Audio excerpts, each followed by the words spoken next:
اب اگر ہم دیکھیں تو اس زبور کا جو بیچ کا حصہ ہے 3 آیت سے لے کر 9 آیت تک، تو وہاں پر خدا کی آواز کا ذکر ہے، بار بار 7 یا 8 دفعہ خدا کی آواز کا ذکر کیا گیا، اور وہ ایسے لگتا ہے کہ جیسے ایک گرج ہوتی ہے اور اس کے ساتھ وہ چلتی چلی جاتی ہے، ایک کے پیچھے دوسری، دوسری کے پیچھے تیسری، اور پھر تیسری کے پیچھے چوتھی، اور ہر ایک لہر کے ساتھ every thunder cloud reminds David of the voice of God. ایسے لگتا ہے کہ ہر گرج کے ساتھ اس کو جو اس کے ذہن میں جو خیال آتا ہے وہ خدا کی آواز کا ہے۔ تو یہ جو سینٹرل حصہ ہے زبور کا 3 آیت سے لے کر 9 آیت تک، یہاں پر ہم خدا کی آواز کے بارے میں پڑھتے ہیں، اور پھر پہلی 2 آیات جو ابتدائیہ ہے، اور پھر آخری 2 آیات جو کہ اختتامیہ ہے اس زبور کا، وہاں پر وہ ریاکشن، وہ رد عمل جو ہمارا ہونا چاہیے خدا کی آواز کو سن کر، اس کا ذکر کیا جا رہا ہے۔ تو 2 حصوں میں ہی ہم آج کے اس زبور کو بانٹ کر دیکھیں گے۔ پہلے ہم 3 آیت سے لے کر 9 آیت تک کا حصہ دیکھیں گے، جہاں پر خدا کی آواز کا، the voice of God، اس کا ذکر کیا جا رہا ہے۔ اب وہ داؤد کا ایکسپیرینس تو نہیں تھا، اس کا تجربہ تو نہیں تھا، لیکن اس نے اپنے باپ دادا سے ضرور وہ کہانیاں سنی ہوں گی کہ جب خدا نے بنی اسرائیل کو اپنے پاس بلایا تھا۔ آپ کو یاد ہوگا جب موسیٰ بنی اسرائیل کو ملک مصر میں سے نکال لے آیا، اور جب وہ کوہ سینا پر پہنچ گئے، وہی کوہ سینا جہاں پر کہ خدا نے موسیٰ کو کمیشن کیا تھا، تو خدا نے ایک دن مقرر کیا کہ جب بنی اسرائیل اس پہاڑ کے پاس آ سکتے ہیں، اور 3 دن تک موسیٰ نے ان کو پاکیزگی کی ٹریننگ کرائی، ان کو تیار کروایا اس سارے پروسیس کے لیے کہ وہ خدا کے پاس آئیں۔ اور جس دن وہ آئے تو کیا تھا وہاں پر پہاڑ کے اوپر؟ کیا تھا؟ بادل، گرج، کڑک کرنا کی آواز، یہ سارا کچھ خدا کی حضوری کا نشان تھا بنی اسرائیل کے لیے۔ تو داؤد کو تو یاد نہیں ہوگا، یہ اس کا ایکسپیرینس نہیں تھا، لیکن اس نے یقیناً اپنے باپ دادا سے سن رکھا ہوگا کہ جب خدا اس پہاڑ پر اترا تو وہاں پر گرج بھی تھی، وہاں پر چمک بھی تھی، وہاں پر آواز بھی تھی، وہاں پر بادل بھی تھے، وہاں پر دھواں بھی تھا۔ اس لیے جب وہ اس طوفان کے بیچ میں کھڑا ہے، اور every time the thunder claps, ہر دفعہ جب بادل گرجتا ہے اس کو خدا کی آواز کی یاد آ جاتی ہے۔ اور خدا کی آواز کے بارے میں وہ کیا کہتا ہے؟ He is using it as a metaphor، وہ اس کو ایک استعارے کے طور پر استعمال کرتا ہے۔ یاد رہے کلام مقدس میں خدا کی آواز کے بارے میں بہت سارے استعارے استعمال کیے گئے۔ یہاں پر گرج ہے، بادلوں کی گرج میں داؤد کو خدا کی آواز سنائی دیتی ہے۔ اگر آپ آموس نبی کا صحیفہ پڑھیں تو وہاں شیر ببر کی گرج ہے جس میں خدا کی آواز ہے۔ اور خدا کی آواز کیسی ہے کہ جب خدا بولتا ہے تو باقی ساری آوازیں ماند پڑ جاتی ہیں۔ مکاشفہ پہلا باب۔ خدا کا بندہ یوحنا پتمس کے ٹاپو میں ہے۔ ہی از آن دی آئلینڈ آف پیٹموس۔ چھوٹا سا جزیرہ ہے، راکی ہے، چٹانیں ہیں، اور چاروں طرف سے پانی ان چٹانوں سے آ کر ٹکراتا ہے، لہریں ان چٹانوں سے آ کر ٹکراتی ہیں، اور اس قدر زیادہ شور وہاں پیدا ہوتا تھا کہ پاس کھڑے ہوئے شخص کی آواز سننا مشکل ہو جاتا تھا۔ It was a din۔ لیکن جب خداوند یسوع مسیح یوحنا سے مخاطب ہوا، اس نے ایک آواز سنی اپنے پیچھے سے آتی ہوئی، اور جب اس نے پیچھے مڑ کر دیکھا تو اپنے خداوند کو دیکھا، اور کہتا ہے کہ اس کی آواز زور کے پانیوں کی سی تھی۔ جب وہ بولا تو ارد گرد کا سارا شور، ان لہروں کا چٹانوں پر ٹکرانے کا شور، سب بیک گراؤنڈ میں چلا گیا، پس منظر میں چلا گیا۔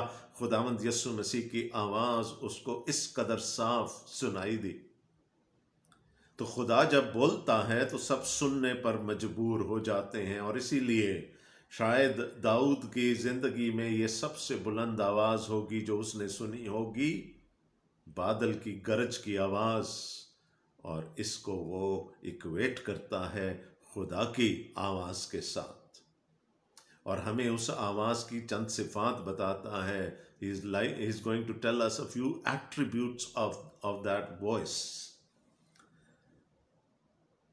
تیسری آیت سے، خداوند کی آواز بادلوں پر ہے، خداوند ذوالجلال گرجتا ہے، خداوند دلدار بادلوں پر ہے۔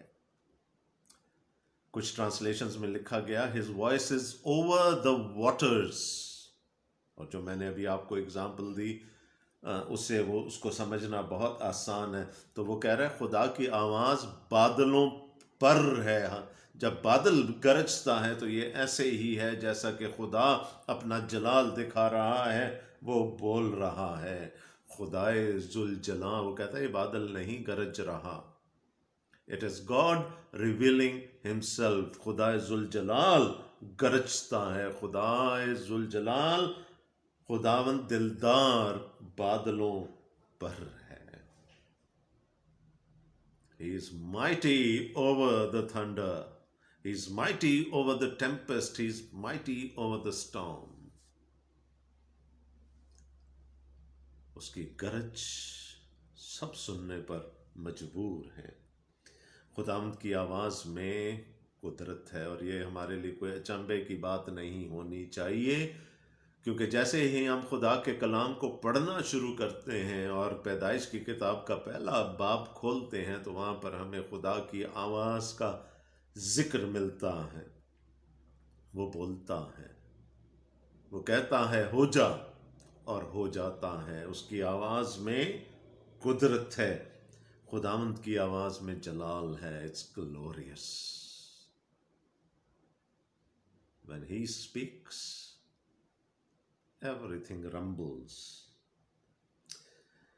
خداوند کی آواز دیوداروں کو توڑ ڈالتی ہے، بلکہ خداوند لبنان کے دیوداروں کو ٹکڑے ٹکڑے کر دیتا ہے۔ لبنان کے دیوداروں کا ذکر ہوا، the cedars of Lebanon۔ اور کچھ تو یاد آیا ہوگا آپ کو، جب سلیمان خدا کی ہیکل کی تعمیر کروا رہا تھا تو لبنان کے دیودار کاٹ کر لائے گئے تھے، اور ان دیوداروں کو، ان کے تنوں کو ہیکل کی چھت کی تعمیر میں شاید تیروں کے طور پر استعمال کیا گیا تھا، تاکہ وہ اس کو اسٹرینتھ دے سکیں، مضبوطی دے سکیں۔ دیودار یا سیڈر جو ہے وہ پتھروں میں سے، چٹانوں میں سے، پہاڑوں میں اگتا ہے، اور پھر وہ اگتا چلا جاتا ہے۔ It's a very tall tree, it's a very sturdy tree, بڑا مضبوط ہوتا ہے یہ، اسی لیے خدا کی ہیکل کی تعمیر میں اس کو استعمال کیا گیا۔ آج تو ہم لینٹر ڈالتے ہیں اور ہمارے پاس بہت سارے مٹیریلز ہیں، لیکن اس وقت سب سے مضبوط چھت دیودار کی لکڑی کی بنتی تھی، اور وہ جو اتنا مضبوط درخت ہے اور جو ہوا میں بہت اونچائی تک جاتا ہے۔ داؤد کہتا ہے خداوند کی آواز دیوداروں کو توڑ ڈالتی ہے، بلکہ خداوند لبنان کے دیوداروں کو ٹکڑے ٹکڑے کر دیتا ہے۔ اور ساتویں آیت اگر پڑھیں تو یہ بالکل واضح ہو جائے گا، خداوند کی آواز آگ کے شعلوں کو چیرتی ہے۔ دیکھیں جب بادل گرجتے ہیں تو اس کے ساتھ چمک بھی ہوتی ہے، بجلی بھی گوندتی ہے، چمکتی ہے۔ اور پتہ نہیں آپ نے تو کوئی ایسا درخت دیکھا ہے یا نہیں جس پر بجلی گری ہو، آسمانی بجلی گری ہو، لیکن میں نے دیکھے ہیں، اور یہ منظر آپ کو پہاڑوں ہی میں نظر آتا ہے۔ تو جب کبھی آپ ملک کے شمال میں جائیں اور آپ ٹریک کر رہے ہوں، واک کر رہے ہوں، تو آپ کو کہیں نہ کہیں کوئی ایسا درخت مل جائے گا جس پر بجلی گری ہو۔ یقین جانیے وہ درخت بالکل پاش پاش ہو جاتا ہے، سپلنٹرز، اٹ از ٹرنڈ انٹو سپلنٹرز، جل جاتا ہے، اتنی زیادہ ہیٹ ہوتی ہے اس میں۔ تو وہ کیا کہہ رہا ہے داؤد یہاں پر کہ خدا کی آواز کے سامنے لبنان کے دیودار بھی قائم نہیں رہ سکتے، وہ ان کو پاش پاش کر دیتی ہے اس کی آواز۔ وہ جو بجلی ہے جب وہ کڑکتی ہے تو وہ پاش پاش ہو جاتے ہیں، ٹکڑے ٹکڑے کر دیتا ہے، بلکہ خداوند لبنان کے دیوداروں کو ٹکڑے ٹکڑے کر دیتا ہے، وہ ان کو بچھڑے کی مانند، لبنان اور سریون کو جنگلی بچھڑے کی مانند کداتا ہے۔ لیبنن از اے ہلی کنٹری، وہاں پر پہاڑ ہیں،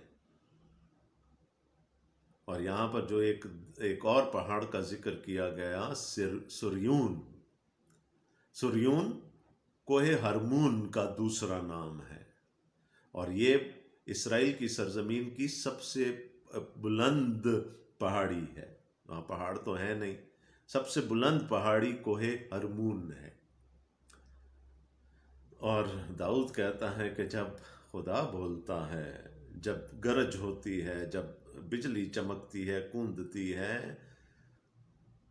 اور یہاں پر شاید اس کے ذہن میں زلزلہ ہے، جب زلزلہ آتا ہے، again which is a force of nature along with the thunder, with the storm, with everything else, earthquake is also a force of nature۔ وہ کہتا ہے کہ پھر ایسے لگتا ہے کہ جیسے یہ پہاڑ بھی جو ہیں وہ جنگلی بچھڑے کی مانند کود پھاند رہے ہوں۔ شاید آپ کسی زلزلے میں رہے ہوں، میری یادداشت میں ایک زلزلہ ہے، میں پشاور کی بات کر رہا ہوں، جب میں میڈیکل سٹوڈنٹ تھا، میں اپنے کمرے میں سو رہا تھا، سردیوں کے دن تھے، لحاف میں سو رہا تھا، اور علل صبح ایک زلزلہ آیا جو ریکٹر سکیل پہ کافی بھاری تھا، اور آپ یقین کریں کہ مجھے یوں لگا کہ میرا پلنگ جو ہے وہ یوں ہل رہا ہے، جھولے مل رہے ہیں، اور میں نیند میں تھا، میں نے کہا کوئی جھولے دے رہا ہے، میں اور تھوڑی گہری نیند میں چلا گیا، جب تک باہر سے شور کی آواز نہیں آئی۔ جب میں نے کھڑکی سے جھانکا تو سارے لوگ ارد گرد کے اپنے گھروں سے باہر آ گئے تھے، اور اونچی اونچی آواز میں اپنے اپنے معبودوں کو پکار رہے تھے۔ ہلا دیتی ہے خدا کی آواز، پہاڑ بھی قائم نہیں رہ پاتے اس کی آواز کے سامنے۔ خداوند کی آواز آگ کے شعلوں کو چیرتی ہے، جب بجلی کوندتی ہے، لپکتی ہے، اس کے اندر اس قدر حدت ہوتی ہے، اس قدر ہیٹ ہوتی ہے کہ وہ جو چیز اس کی زد میں آئے اس کو جلا کر راکھ کر دیتی۔ خداوند کی آواز بیابان کو ہلا دیتی ہے، خداوند قادس کے بیابان کو ہلا ڈالتا۔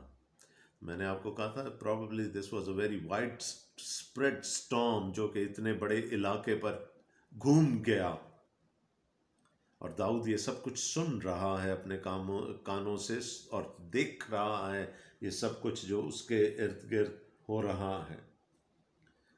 خداوند کی آواز سے ہرنیوں کے حمل گر جاتے ہیں، اور وہ جنگلوں کو بے برگ کر دیتی ہے۔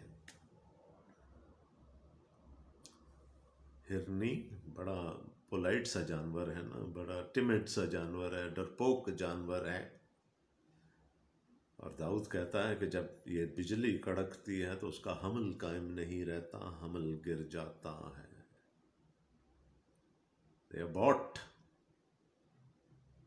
اس قدر تیز آواز ہوتی ہے، تو جب خداوند چلاتا ہے تو اس کے سامنے کچھ نہیں ٹک سکتا۔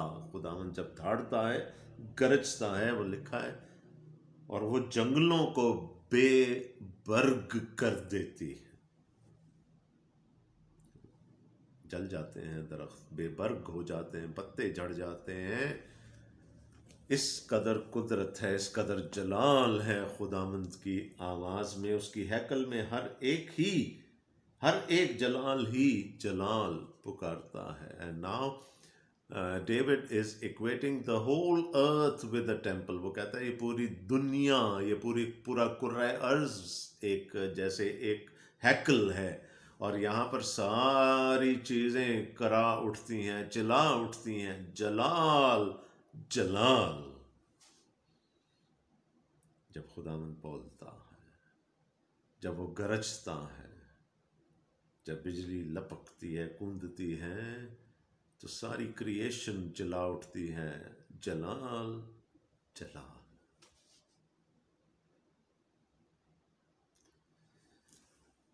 ویسے ہی ایک سوال پوچھ رہا ہوں، آواز کی ضرورت کیوں پڑتی ہے؟ جو لوگ بول نہیں سکتے ان کی کمیونیکیشن ہیمپر ہو جاتی ہے، وہ اچھی طریقے سے کمیونیکیٹ نہیں کر سکتے. وہ کہا جاتا ہے نا، بند ہو مٹھی تو لاکھ کی، کھل جائے تو پھر خاک کی. جب تک ہم بولتے نہیں کوئی ہمیں پہچان نہیں سکتا، اور خدا جب تک بولتا نہیں اس کا مکاشفہ لوگوں کو ہو نہیں سکتا. وہ بولتا ہے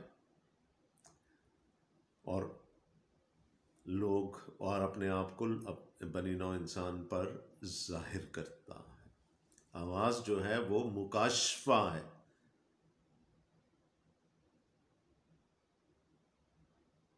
کیا کہا گیا یوحنا بپتسمہ دینے والے کے بارے میں پرانے عہد میں بھی اور نئے عہد میں؟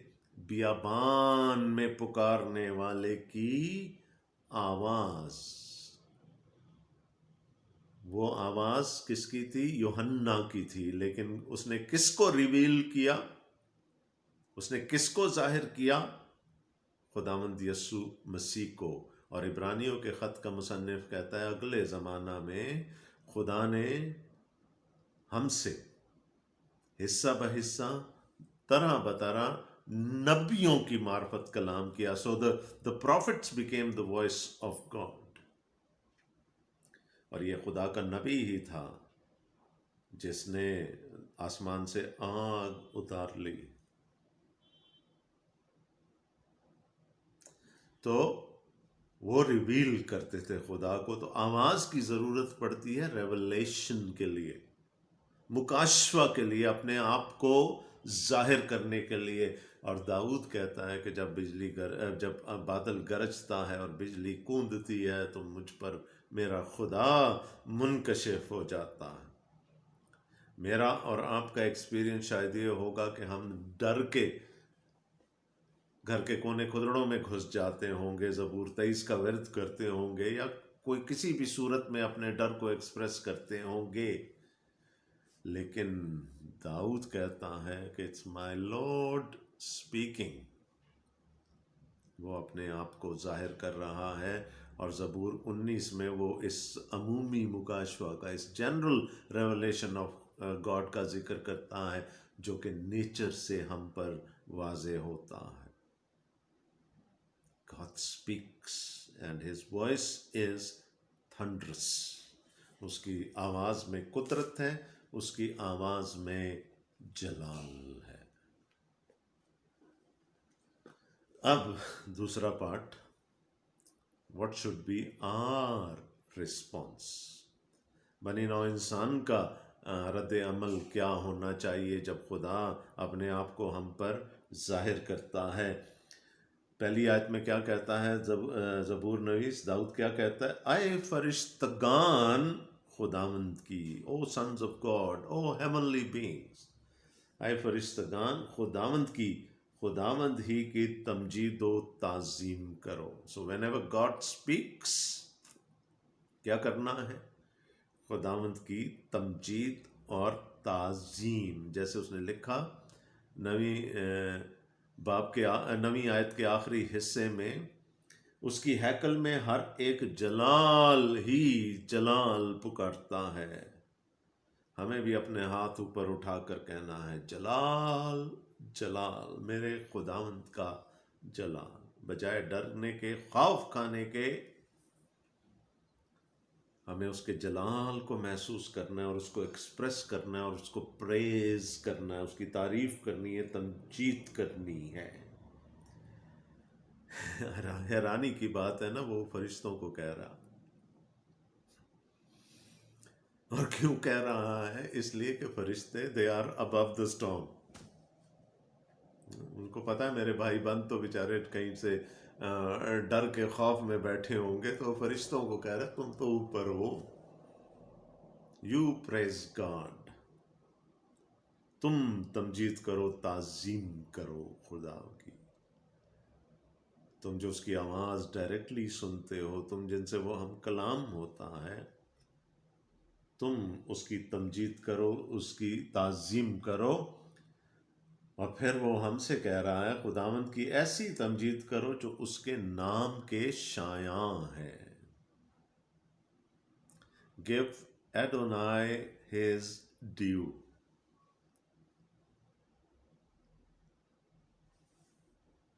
اس کی ورتھ کے مطابق، what he is worthy، اس کی تمجید کرو۔ میرا سوال یہ ہے، کیا ہم ایسی تمجید کر سکتے ہیں جو خدا کے نام کے شایاں ہو؟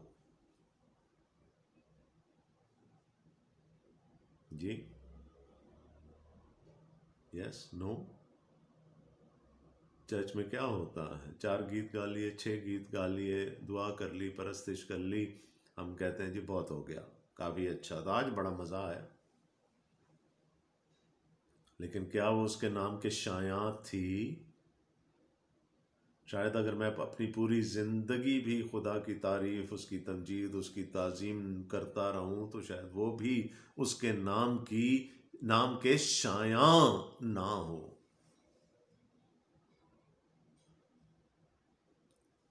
What would be his due؟ پھر وہ کہتا ہے پاک آرائش کے ساتھ، come into his presence with holiness۔ اپنا گناہ دھلوا کر، دور کر کے اس کے حضوری میں آؤ پاک آرائش کے ساتھ، in holiness because he is holy۔ اب دیکھیں، ایک بڑا چھوٹا سا کوریلیشن ہے یہ۔ خدا اپنی آواز استعمال کرتا ہے بات کرنے کے لیے، ہمارا رسپانس کیا ہونا چاہیے کہ ہم اپنی آواز استعمال کریں اس کو جلال دینے کے لیے، ہم حمد کریں، ہم تعظیم کریں۔ وہ تو بولتا ہے اور اس کی آواز میں قدرت ہے، اس کی آواز میں جلال ہے، ہم یہ جلال واپس اس کے نام کو دیں اپنی آواز۔ تو one way of dealing with the storms in our lives is to start praising God۔ ہم اس کی حمد کریں، اس کی تعریف کریں، اس کی تمجید کریں۔ اگرچہ کہ یہ زبور کا حصہ نہیں ہے، I am digressing، لیکن خداوند یسوع مسیح نے ایک اور طریقہ بتا دیا، اور وہاں پر بھی جنرلی ہماری آواز استعمال ہوتی ہے۔ اگرچہ کہ پوپ فرانسس آف اسیسی نے یہ کہا تھا کہ یوز ورڈز ویئر ریکوائرڈ، جہاں ضرورت ہو وہاں الفاظ استعمال کریں، اپنی زندگی سے گواہی دیں۔ یسوع نے جب وہ دعا کر رہا تھا، آخری دعا اپنی جو انٹرسیسری پریئر ہے، ہائی پریسٹلی پریئر خداوند یسوع مسیح کی، جس کا ذکر ہم یوحنا کے انجیلی بیان کے 17ویں باب میں پاتے ہیں، وہاں پر اس نے کیا کہا؟ تو نے جو کام مجھے کرنے کو دیا تھا وہ میں نے کر دیا۔ کام کیا تھا؟ کہ میں تیرے نام کو تجھے ان لوگوں پر ظاہر کروں جن کو تو نے اس دنیا میں سے مجھے دیا ہے، میں نے یہ کر دیا۔ Now they know you۔ تو دوسرا ہے ایک ورشپ رسپانس، اور دوسرا کیا ہے؟ وٹنس۔ جب ہم خدا کے نام کو دوسروں تک پہنچاتے ہیں، انجیل کے پیغام کو دوسروں تک پہنچاتے ہیں، اور چاہے اس میں ہمیں اپنی جان دینی پڑے، خدا کے نام کو جلال ملتا ہے، اس کا چہرہ آفتاب کے مانند چمکتا ہے۔ سو God speaks. We have to speak in response. He uses his voice. We have to use our voice to worship him and to witness for him. That is the response that we need to um, build in our lives. ہم نے اس کے نام کی تمجید کرنی ہے اور اس کے نام کو دوسروں تک پہنچانا ہے۔ اگین آئی وڈ سے کہ جو دوسرا پارٹ تھا یہ زبور کا حصہ نہیں ہے، یہ اس کی تفسیر کا حصہ نہیں ہے، یہ صرف ایک اضافی چیز تھی جو میں نے آپ تک پہنچا دی۔ 10ویں آیت، خداوند طوفان کے وقت تخت نشین تھا۔ The storm, the flood، اور وہ کہتا تھا، تو اس کا مطلب ہے کہ داؤد ماضی میں کسی چیز کی طرف اشارہ کر رہا ہے، اور وہ کیا ہے؟ طوفان نو، the flood of Noah۔ اس وقت کیا ہوا؟ خدا نے پورے سب چیزوں کو تباہ کر ڈالا پانی کے وسیلے سے۔ There was water and water and water every where, اور جب اتنا زیادہ پانی تھا تو اس میں نوح کی وہ کشتی کتنی نظر آتی ہوگی؟ جسٹ اے اسپیک، ایک ذرے کی مانند، لیکن پھر بھی اس کشتی کے وسیلے سے خدا نے بہت ساروں کو بچا لیا، جانداروں کو بچا لیا، 8 زندگیوں کو بچا لیا۔ داؤد کیا کہنا چاہ رہا ہے یہاں پر؟ کہ طوفان بھیجنے والا بھی خدا تھا، ان زندگیوں کو بچانے والا بھی خدا تھا، طوفان کو ریسیڈ کرنے والا بھی خدا تھا، اور ان کے وسیلے سے اس دنیا کو دوبارہ سے بسانے والا بھی خدا تھا۔ He was in control over that flood۔ خداوند طوفان کے وقت تخت نشین تھا۔ He was in power. He is a sovereign God۔ وہ اس وقت بھی تخت نشین تھا، وہ قدرت والا خدا ہے۔ He knew what's going to happen۔ sovereign ہے نا، مقتدر اعلیٰ ہے، بلکہ خداوند ہمیشہ تک تخت نشین ہے۔ So storms would come and go، floods would come and go, but there is one constant here, and that is the person of God۔ طوفان آئیں گے، طوفان جائیں گے، بادل گرجیں گے، بجلیاں چمکیں گی، سب کچھ ہوگا، لیکن ایک شخصیت ہے جو ان طوفانوں کے اوپر ہے، جو ان طوفانوں کو کنٹرول کرتی ہے، اور وہ شخصیت ہے خدا کی، بلکہ خداوند ہمیشہ تک تخت نشین ہے۔ خداوند اپنی امت کو زور بخشے گا۔ رائٹ ناؤ لک، کہ جہاں پر طوفان کا، گرج کا، چمک کا، تباہی کا، جل جانے کا، ٹوٹ جانے کا ذکر ہوا، اب داؤد اس کو اختتام کیسے کر رہا ہے؟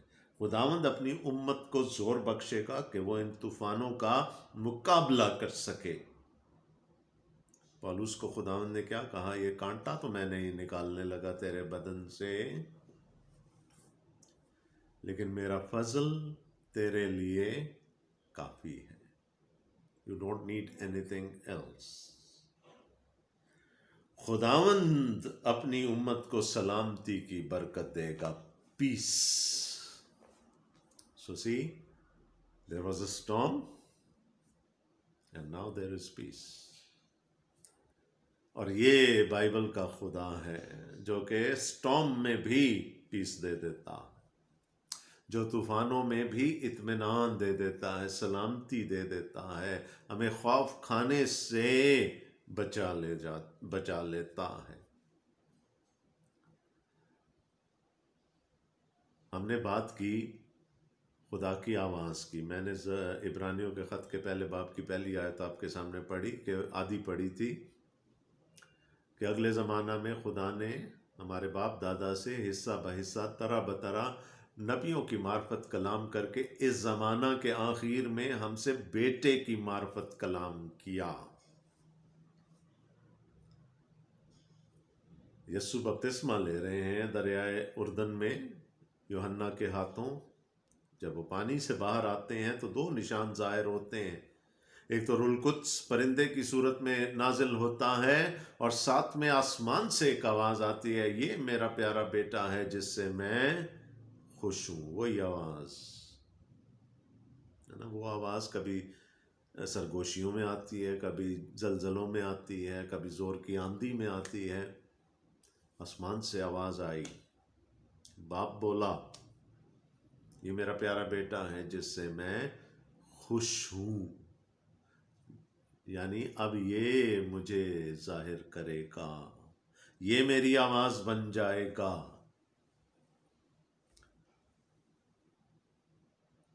اور پھر جب اس پہاڑ پر جب خداوند کی صورت بدل گئی آن دا ماؤنٹ آف ٹرانسفیگریشن، پھر سے یہ آواز آسمان سے آئی، یہ میرا پیارا بیٹا ہے، اس کی سنو۔ تو زمانے کے آخر میں خدا نے اپنے بیٹے کی معرفت ہم سے کلام کیا ہے، اور بیٹا خدا کا کامل، مکمل، آخری اور حتمی مکاشفہ ہے۔ اس کے بعد کسی اور مکاشفے کی ضرورت نہیں رہ جاتی۔ is the full, the final, the complete, the absolute revelation of God. We don't need any other revelation after that.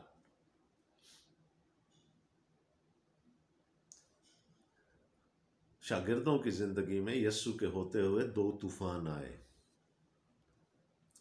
ایک وہ طوفان تھا جس میں یسوع کشتی میں نہیں تھا۔ طوفان آیا، لہریں اٹھیں، کشتی سے اونچی لہریں، ڈر گئے، خوف کھا گئے، اتنے میں کسی کو پانیوں پہ سے چلتے ہوئے آتے ہوئے دیکھا۔ خداوند دلدار بادلوں پر ہے، his voice is over the waters۔ اور میں ہمیشہ کہتا ہوں کہ خداوند یسوع مسیح جھیل کی سطح پر نہیں چل رہے، وہ لہریں ہیں اس جھیل میں، وہ اس طوفان کے اوپر چلتے ہوئے ہیں۔ خداوند کیا ہے؟ خداوند طوفان کے وقت تخت نشین تھا، بلکہ خداوند ہمیشہ تک تخت نشین ہے۔ ڈر گئے، پھر یسوع کو دیکھ کے ڈر گئے۔ اور ایک طوفان تب آیا جب یسوع کشتی میں ہے۔ ایک تو وہ تھا نا جب وہ کشتی میں نہیں ہے اور وہ طوفان کے اوپر سے ان کے پاس پہنچ گیا۔ دوسرا طوفان وہ ہے جب یسوع کشتی میں ہے اور سو رہا ہے۔ Now how can someone sleep through a storm؟ اس کی ایک بڑی آسان سی توجیہ ہے کہ وہ بھیڑ اس کو چھوڑتی نہیں تھی، اس کو سونے کا وقت نہیں ملتا تھا، کھانے کا وقت نہیں ملتا تھا، تو جہاں اس کو موقع ملتا تھا وہ اپنی نیند پوری کر لیتا تھا۔ Very plausible explanation. اس قدر تھکا ہوا تھا کہ وہ اس طوفان میں بھی سویا ہوا۔ لیکن ایک اور بات بھی تو ہے ساتھ میں، کہ اس کشتی میں اور اس طوفان میں ایک ہی شخصیت ہے جس کے اندر پیس ہے، کیونکہ وہ سلامتی کا شہزادہ ہے۔ He's at peace۔ جیسے خدا کا بندہ داؤد پیس میں ہے نا، اطمینان میں ہے، چاہے کتنے بھی بادل گرجیں، کتنے بھی بجلیاں کڑکیں، وہ اطمینان میں ہے۔ یہاں پر وہ سلامتی کا شہزادہ کشتی میں سو رہا ہے، وہ اطمینان میں ہے۔ جگایا گیا، اٹھ، ہم تو تباہ ہو چلے، مر چلے، اٹھا، ڈانٹ دیا ہوا اور پانی کو. Every thing was still. خدا اب تک تخت نشین ہے. Every thing was still. ایک طوفان اس کے بعد آ گیا. ڈر گئے سارے شاگرد. یہ کون ہے؟ Who is he؟ کہ ہوا اور پانی بھی اس کا حکم مانتے ہیں. Who is he؟ ریولیشن ملا نا. تو ہماری زندگیوں میں آنے والے بہت سے طوفان ایسے ہوتے ہیں جس میں خدا اپنے آپ کو ہم پر ظاہر کر رہا ہوتا ہے، کرنا چاہتا ہے، اور ہم ڈر جاتے ہیں، ہم خوف کھا جاتے ہیں شاگردوں کی طرح. لیکن جب خدا اپنا مقصد پورا کر لیتا ہے اور ہم پر اپنے آپ کو ظاہر کر لیتا ہے تو پھر وہ طوفان بھی چلا جاتا ہے، اور پھر وہ خدا کی سلامتی، خدا کا اطمینان، the peace of God، وہ ہمارا حصہ اور ہمارا بکھرا بن جاتا ہے. خدا جب عدالت کرے گا تو اسی طرح سے دھاڑے گا، ایسی ہی گرجیں ہوں گی نا جب عدالت کے لیے آئے گا. تو وہ جو اس کو نہیں جانتے، جنہوں نے اس کے ریولیشن کو، جنہوں نے اس کے مکاشفہ کو رد کر دیا، وہ ڈریں گے، کانپیں گے، تھر تھر کانپیں گے، چھپنے کی جگہ تلاش کریں گے. لیکن دی الیکٹ، خدا کے چنے ہوئے، جنہوں نے اس کے مکاشفہ کو قبول کر لیا، ایمان لے آئے، وہ کیا کریں گے؟ جلال، جلال، گلوری. اور یہی ہم نے کرنا ہے. جب بادل گرجیں، جب بجلیاں کڑکیں، جب کوئی طوفان آئے، ہم نے ہاتھ اٹھا کر کہنا ہے جلال، جلال. May his name be glorified. Amen.